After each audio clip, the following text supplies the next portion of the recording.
সাল্লাল্লাহু আলাইহি ওয়াসাল্লাম সহিহ বুখারীর 5972 নম্বর এই হাদিসটা, এই হাদিসের মধ্যে আল্লাহর রাসূল সাল্লাল্লাহু আলাইহি ওয়াসাল্লাম বলেন, হাদিসটা বর্ণনা করেন আব্দুল্লাহ ইবনে আমর রাদিয়াল্লাহু তাআলা, উনি বলেন ক্বালা রাজুলুন লিন-নবী সাল্লাল্লাহু আলাইহি ওয়াসাল্লাম, এক ব্যক্তি আল্লাহর রাসূল সাল্লাল্লাহু আলাইহি ওয়াসাল্লামের নিকট আসলেন।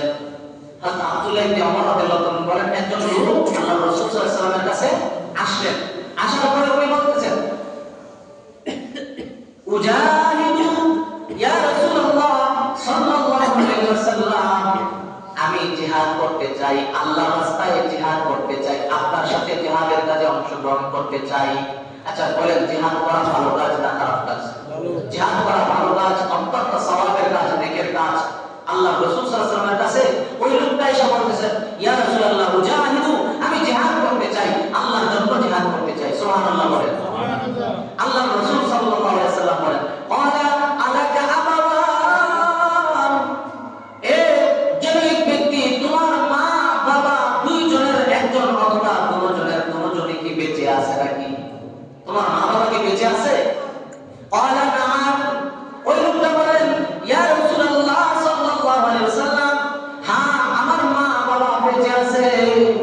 আল্লাহ রাসূল সাল্লাল্লাহু আলাইহি ওয়াসাল্লাম বলেন, ক্বালা ফাফিহিমা ফাজাহিদ, আল্লাহু আকবার বলেন, এ জনৈক ব্যক্তি, যাও মা বাবার কাছে ফিরে যাও, ফাফিহিমা ফাজাহিদ, মা বাবার সেবা যত্ন করো, মা বাবার খেদমত করো, মা বাবার সাথে উত্তম আচরণ করো, সৎ আচরণ করো, মা বাবার সেবা যত্নের মাধ্যমে তুমি জিহাদের সওয়াব পেয়ে যাও। সুবহানাল্লাহ বলেন। মা বাবার সেবা যত্নের মধ্যে তুমি জিহাদের সওয়াব পেয়ে যাও। সুবহানাল্লাহ বলেন। তাহলে বোঝা গেল মা বাবার সেবা যত্নের মাধ্যমে আল্লাহর রাসূল সাল্লাল্লাহু আলাইহি ওয়াসাল্লাম কি করেছেন? জিহাদের সওয়াবের কথা বলেছেন। মাসআলা হচ্ছে যতক্ষণ পর্যন্ত জিহাদ ফরজে আইন না হবে, ততক্ষণ পর্যন্ত, যতক্ষণ ফরজে কিফায়ার পর্যায়ে থাকবে, মা বাবার অনুমতি ছাড়া, মা বাবার পারমিশন ছাড়া একজন সন্তান জিহাদেও যাইতে পারবে না। আল্লাহু আকবার বলেন।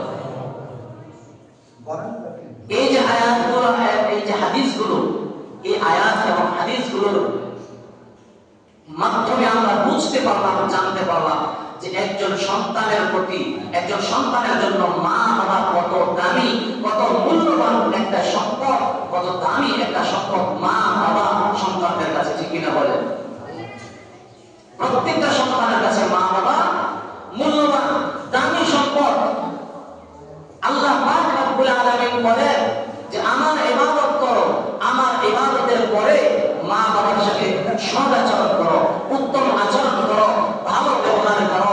শুধু তাই নয়, আল্লাহ পাক রব্বুল আলামিন কোরআনুল কারীমের মধ্যে বলেন, আনিশকুরলি ওয়া লিওয়ালিদাই, আল্লাহ পাক রব্বুল আলামিন বলেন, যেমনি ভাবে আমার ইবাদত করবে, মা বাবার সেবা যত্ন করবে, মা বাবার সাথে সৎ আচরণ করবে, ভালো আচরণ করবে, তেমনি ভাবে আমার শুকর আদায় করো।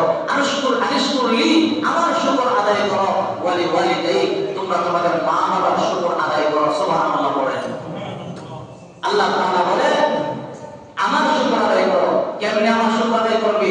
আমার শুকর আদায় করবে আমার দেওয়া হায়াত, আমার দেওয়া শরীর, আমার দেওয়া হাত, আমার দেওয়া চোখ, আমার দেওয়া মুখ, আমার দেওয়া এই 3.5 হাত বডিটা দিয়ে আমার হুকুমগুলো যথাযথভাবে পালন করো। নামাজের সময় নামাজ পড়ো, রোজার মাসে রোজা রাখো, হজ ফরজ হলে হজ পালন করো, যাকাত ফরজ হলে যাকাত আদায় করো।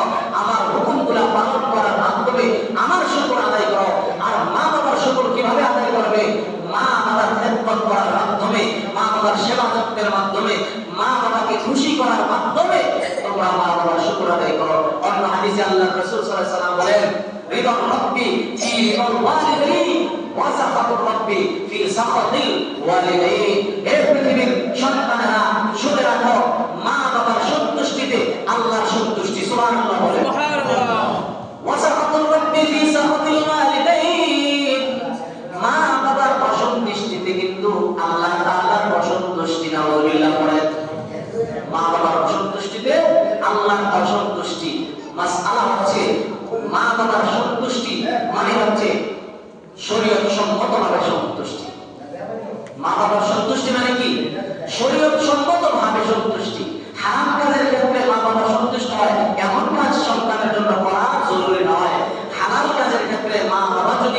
সন্তানকে আদেশ করে সেটা পালন করা ফরজ, ঠিক কিনা বলেন? হালাল কাজের ক্ষেত্রে মা বাবার আদেশ পালন করা ফরজ।